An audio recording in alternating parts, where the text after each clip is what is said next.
A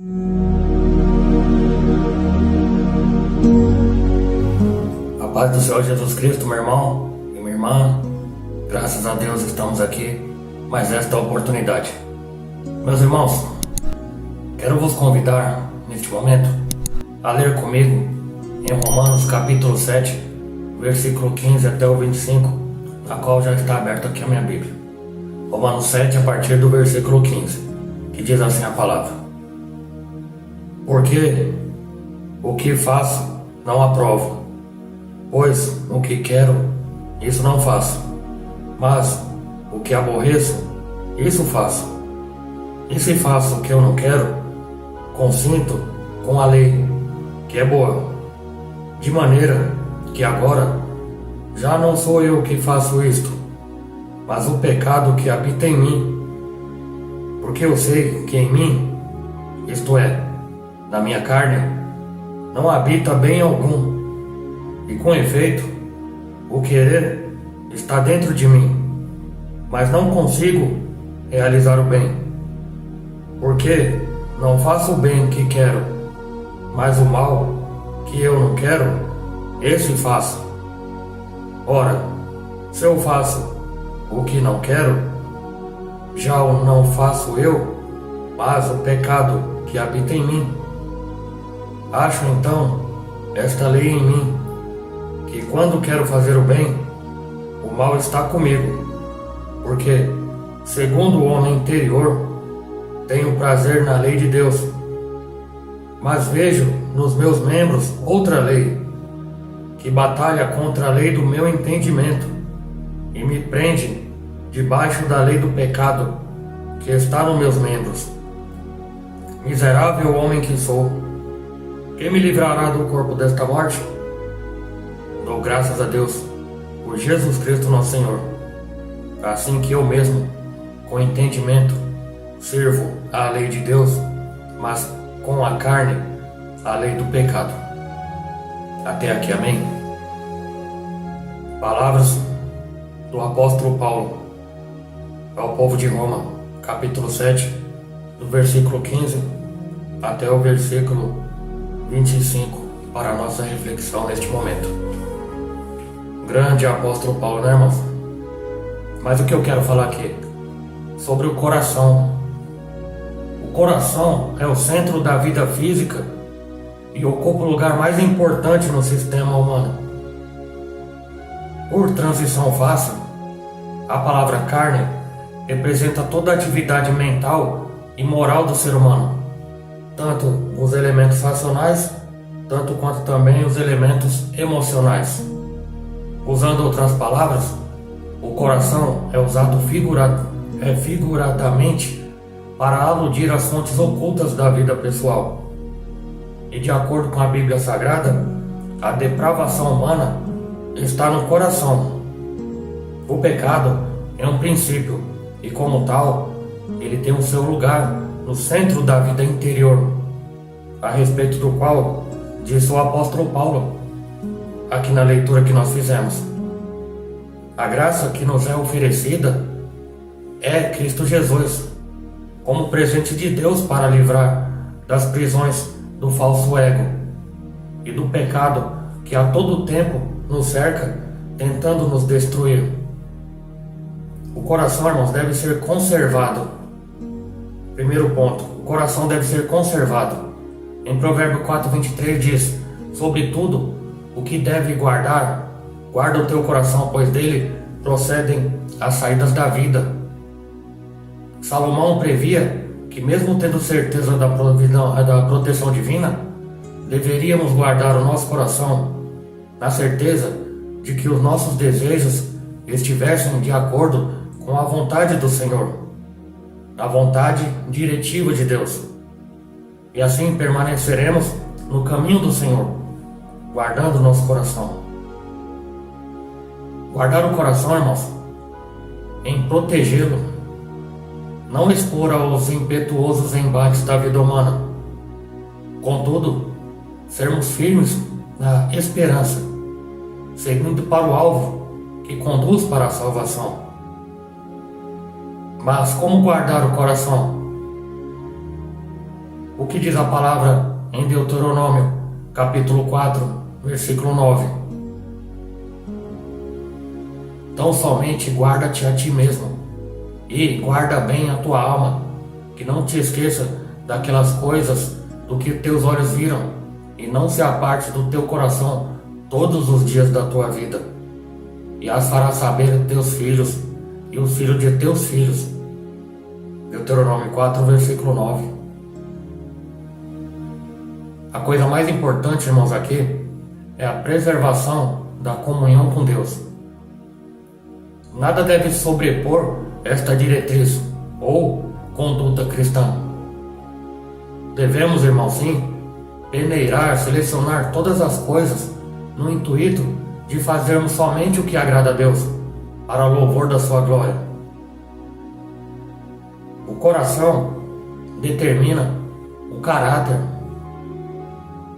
O sábio usa a sua sabedoria e, de maneira figurada, ele nos adverte a não desejarmos o estilo de vida daqueles que adquirem riquezas através da avareza, e nem recebermos os seus favores através da bajulação. Você sabe o que é a bajulação? Elogio exagerado. Assim como o seu caráter é o seu coração.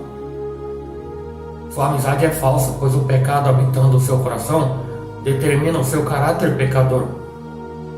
A sua amizade é falsa e somente a usarão em benefício próprio. O coração pode ser uma fonte do mal. É verdade, irmãos. Segundo o escritor do livro, conhecendo a doutrina da Bíblia, e isto ele o faz com base na própria Bíblia, o coração do homem é como um quadro negro, uma lousa, pronta para ser escrito. E o que for escrito neste coração moverá a alma para executá-lo. E por conseguinte, a alma, como princípio da inteligência, se utiliza do corpo para dar expressão ao que está escrito no coração, seja bom ou seja mal. O apóstolo Paulo nos adverte quanto a isso, que está lá em Filipenses capítulo 4, versículo 8. Quanto mais, irmãos, tudo que é verdadeiro, tudo que é honesto, tudo que é justo, tudo que é puro, tudo que é amável e tudo que é de boa fama, se há alguma virtude e se há algum louvor, nisso pensai. Entendeu? O coração, irmãos, também deve controlar o nosso falar. O apóstolo Tiago diz, e está escrito lá no capítulo 1, versículo 26: alguém entre vós cuidar ser religioso e não refreia a sua língua, antes engana o seu coração e a religião desse é vã. Você vê a seriedade disto? Quando a Bíblia fala alguém, refere-se ao ser desta pessoa que está sendo citada. Mais especificamente, toda a atividade mental e moral do ser humano. Como eu disse anteriormente, tanto os elementos racionais, tanto quanto também os relacionamentos e os elementos emocionais. Lucas 6,45 diz: o homem bom do bom tesouro tira do seu coração o bem e o mal, e do mau tesouro do seu coração tira do mal, pois a abundância do coração fala a boca, ou seja, do que está cheio o coração fala a boca. E quando o homem abre a sua boca para murmurar, ele murmura porque o coração está transbordando de murmuração. Se tal homem falar mentiras, é porque o seu coração está cheio de mentira. O coração também, irmão, deve ser fonte de fé. Se você reparar na carta aos Hebreus, nos adverte no capítulo 11, versículo 6: sem fé é impossível agradar a Deus. Não é necessário irmos tão longe para entender que Deus Ele não nos vê como nós vemos. Seus pensamentos são mais altos do que os nossos. E por isso não devemos andar pela vista, mas sim pela fé. Em Romanos 10, capítulo 10, versículo 10, diz: pois com o coração se crê para a justiça, e com a boca se confessa para a salvação. Entre todas as coisas inerentes a Deus, a fé é destacável, pois não podemos recebê-lo, se caso não crermos perfeitamente na sua existência e poder.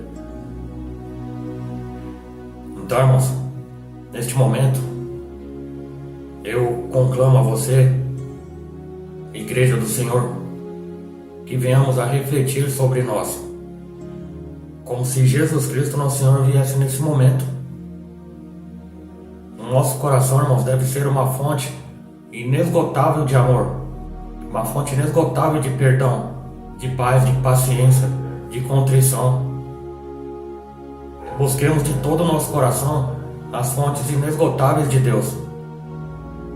Você vê aqui, irmãos, o próprio apóstolo Paulo guerreando, mas ele não estava guerreando com o próximo, porque a luta dele aqui não era contra a carne nem contra o sangue, como está escrito em Efésios capítulo 6. A guerra é espiritual, e eu creio que é pior do que isso, é a guerra interior entre ele mesmo e ele. Como assim? Parece confuso? Não, é a carne. Quando fala carne, são as vontades, os desejos pecaminosos, porque nós carregamos essa natureza pecaminosa. E aqui ele está guerreando. Você vê o apóstolo Paulo, que era um homem, vamos dizer assim, comum. Era um homem normal. Mas quando ele sim teve encontro com Jesus, ele deixou de ser normal. Ele deixou de ser um homem comum. Ele foi transformado completamente.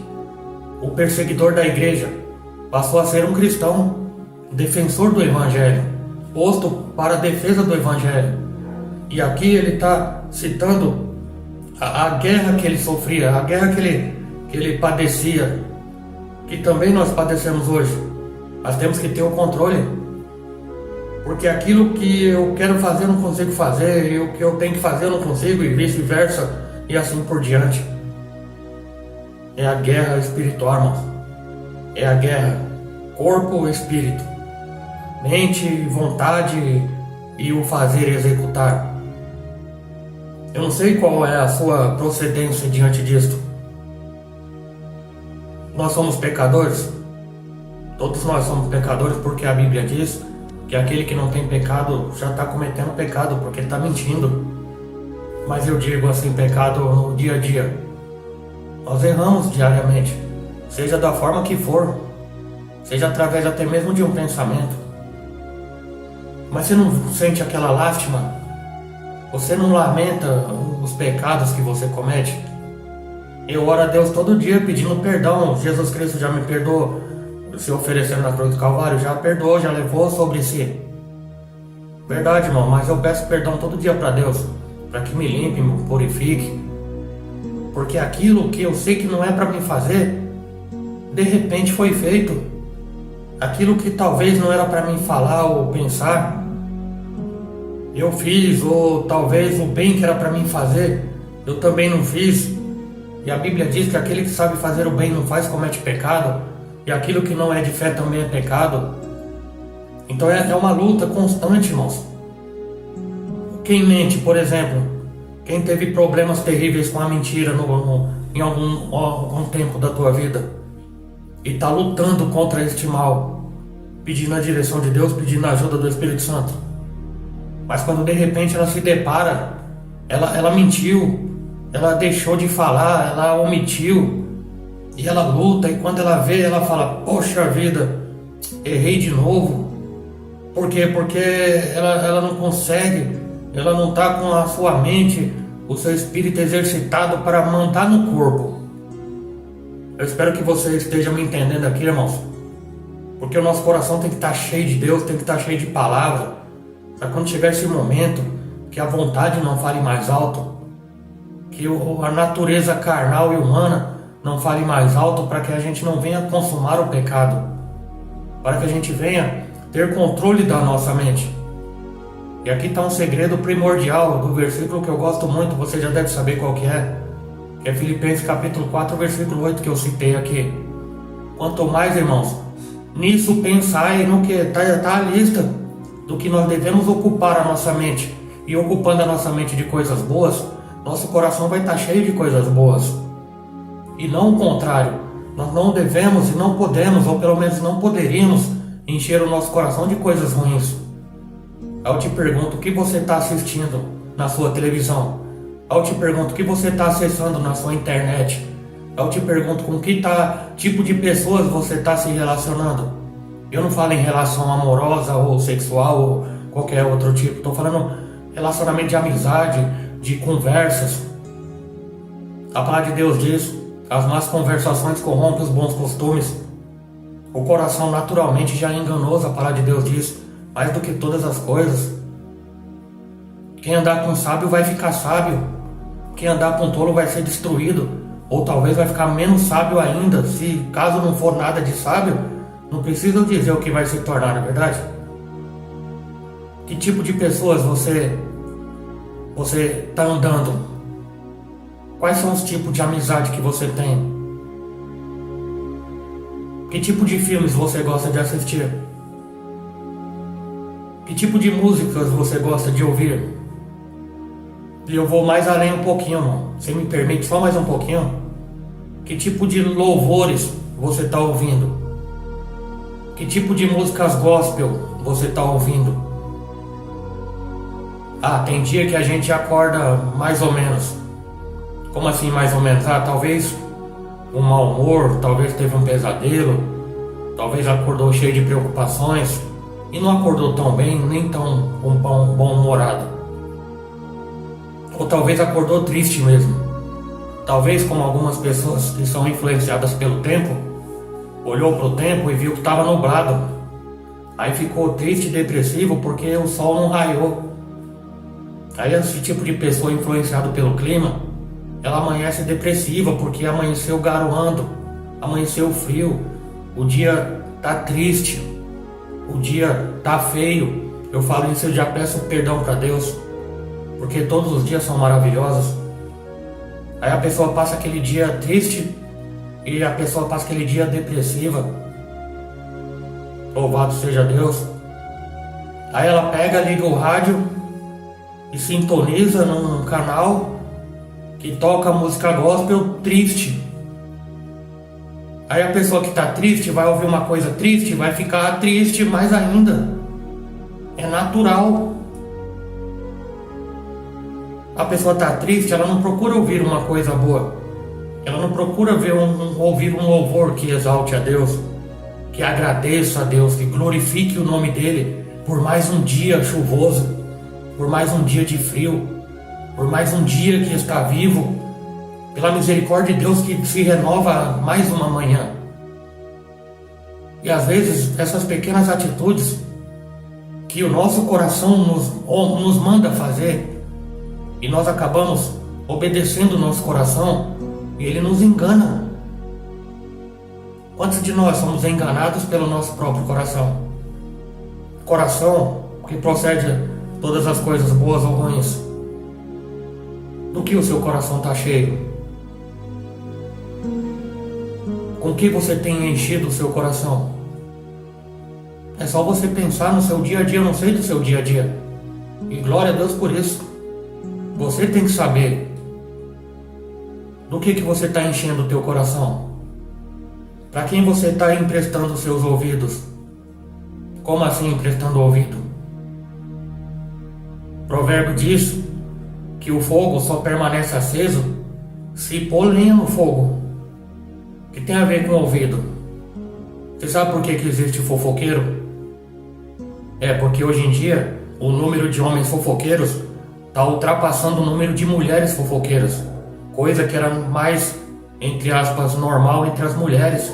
Mas hoje eu vejo muitos homens, se assim eu posso chamar de homens fofoqueiros. Mas a fofoca desse homem, ela só existe se tiver alguém que ouça a fofoca dele. Aí a culpa sobrecai sobre os dois, tanto de quem está fazendo a fofoca, tanto quanto quem está ouvindo e emprestando ouvido para a fofoca. Você me entende, meu irmão? Aí você enche o coração de coisas alheias que não te interessam. É para ser mais direto e objetivo aqui, irmãos. Eu não tenho nada a ver com a vida dos outros lá. Eu vou ajudar? Não. Eu vou atrapalhar? Pode ser. Porque o fofoqueiro, o intuito dele é atrapalhar. Porque às vezes ele está sendo usado por uma coisa ali que dizem que é para roubar, matar e destruir. Aí adora e gosta e pratica esse tipo de obra. Obra infrutuosa da treva, conforme eu estou denunciando aqui e condenando. Denunciar e condenar essas obras infrutuosas das trevas. Mas aí deixa ele pra lá, né? Deixa o fofoqueiro pra lá, deixa a fofoqueira pra lá. Deixa o repórter. Irmão, porque tem gente que a gente não precisa nem assistir televisão pra saber dos noticiários da vizinhança. Como tinham ditado antigamente, não sei se ainda tem, o rádio peão. É misturando não, irmão, só pra gente facilitar aqui o entendimento. Tem gente que gosta de uma notícia triste. E você, que tipo de notícia você gosta? Tudo aqui no mesmo tema, irmão, coração. Você gosta de notícia triste. Ah, morreu tantos na tragédia. Ah, irmãos, misericórdia esse dia, irmão, não que eu procurei ver. Eu tava ali pra ver, como tava marginal, pra mim poder pegar ali a rodovia, ver se tinha trânsito, alguma coisa, ou colocar no GPS ali depois também. Aí me aparece ali, irmãos, o pai que abusava da própria filha. Isso enche o nosso coração de tristeza e revolta, irmãos. Você tá me entendendo? Isso não é bom pra saúde, nem mental e nem muito menos física. Porque dependendo da situação, te dá dor de cabeça. Eu sinto dor de cabeça com certas coisas que eu ouço. Eu tenho que orar para Deus limpar minha mente. E eu também fazer minha parte em limpar minha mente. Aí a gente vai enchendo o coração com toxinas do mundo. Mundo tóxico. Para não dizer lixos. Lixos do mundo. Programas de televisão que é só tragédia.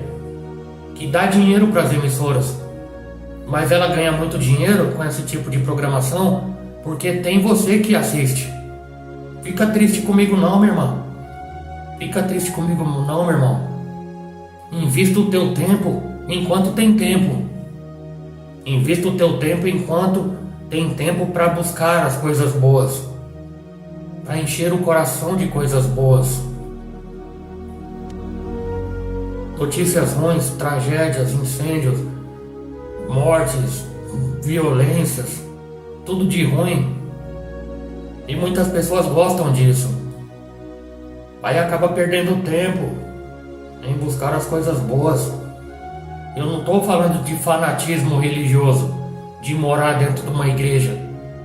É necessário, a palavra de Deus diz, congregai-vos. É necessário congregar, participar. Ó, quão bom e suave que os irmãos estejam em união. É bom família unida. É muito bom realmente.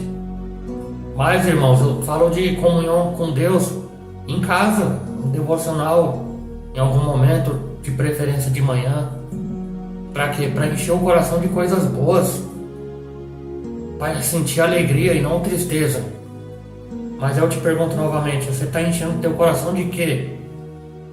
Você está andando com quem? Você está ouvindo o quê? Você está cantando o quê? Você está comendo o quê? É verdade, irmãos. O segundo índice de morte, pelo menos aqui no Brasil, eu não sei no mundo, é o infarto. Morte por infarto. Infarto do miocárdio, do coração. Mas por quê? Porque enche o coração, irmãos, não é só de gordura. Não é só pressão arterial por conta do sódio ou qualquer outro problema em algum outro órgão, como os rins, por exemplo. Não. O coração, irmãos, que adoece com o que entra pelos olhos, pelos ouvidos, e o coração fica doente. Irmão, irmã, dê ouvido, dê crédito a essa pregação. Procure encher seu coração com as coisas boas. Encher sua mente com coisas boas. O Senhor Jesus Cristo disse que os olhos são lâmpada do corpo. Se o olho for luz, o corpo é iluminado. Agora, se os olhos forem trevas, quão escuridão será todo o corpo. Aí, irmãos, você de alguma forma vai ter algum domínio, vai ter algum equilíbrio entre corpo e espírito, entre carne, vontades, desejos pecaminosos, vontade e desejo de fazer coisas boas, vontade e desejo de fazer coisas más, pessoas que fazem coisas más, o coração está cheio de maldade, pessoas que praticam a bondade, a misericórdia, coração cheio de bondade de Deus, irmão, coração cheio de amor. Quem vai praticar o amor tendo ódio? Quem vai praticar o ódio tendo amor? Uma coisa é totalmente contrária à outra. Mas aí a gente vê, raciocina e analisa e pergunta para nós mesmos. Eu pergunto para mim e você pergunta para você. Meu coração tá cheio do quê? Meu coração tá cheio de bondade ou meu coração tá cheio de maldade? Ó Senhor, o Senhor me sonda e me conhece. O Senhor te sonda e te conhece melhor do que você mesmo. Mas é necessário eu me conhecer também, para mim buscar a ajuda de Deus de forma mais específica. Para quê? Para que assim eu possa agradar ao Senhor e para que assim eu possa alcançar a vida eterna e fazer o bem e praticar a palavra e ser pego naquele grande dia de forma irrepreensível diante de Deus. Tá bom, irmãos? Espero que essa mensagem tenha um bom proveito na tua vida e que Deus te abençoe e te guarde, tá bom? Receba a bênção em nome de Jesus. Que o grande amor de Deus, a graça do Senhor Jesus Cristo e as duas consolações do Espírito de Deus esteja sempre convosco, não somente hoje, mas para todos sempre. Quem crer diz, amém. Se Deus é por nós, quem será contra nós? Ou perante Deus, quem impedirá? Deus abençoe minha irmã, Deus abençoe minha irmã, Deus abençoe meu irmão em nome de Jesus. Deus abençoe.